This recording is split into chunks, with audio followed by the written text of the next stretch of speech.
Hi guys! Welcome to another video dito sa Bud TV.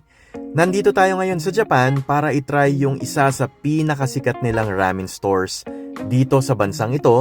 Ang tawag dito ay Ichiran Ramen.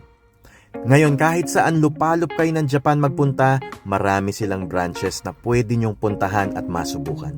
At ngayon, hindi ito ang first time na pupuntahan at susubukan natin itong Ichiran Ramen. Pero I just wanna share it with you guys para ma-experience ninyo what it feels like to be inside Ichiran Ramen.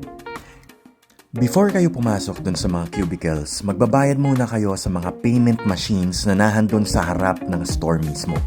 O-orderin nyo kung ano yung mga gusto nyo at ano yung mga extra items na gusto nyong idagdag sa ramen ninyo.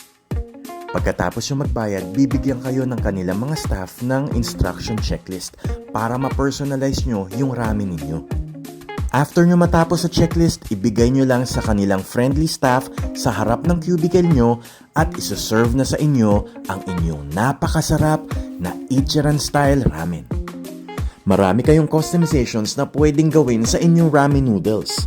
Ang dashi level ng inyong sabaw, ang texture ng inyong noodles, kung gusto nyong maraming garlic or maanghang ang inyong sabaw, at kung ano-ano pa. Kaya pwede nyong laruin, depende sa inyong taste preference.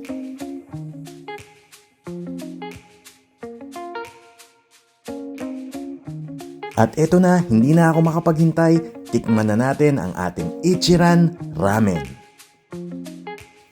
Maraming beses na rin kami nakakain dito sa Ichiran Ramen. Pero every time na bumabalik kami dito, hindi talaga nakakasawang tikman at kainin ang kanilang ramen. Para sa akin, napaka-rich ng flavor nila. Ang maganda dito, customizable ang kanilang ramen.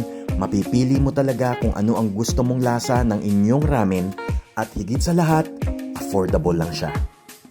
I rate Ichiran Ramen 10 out of 10. See you on the next video.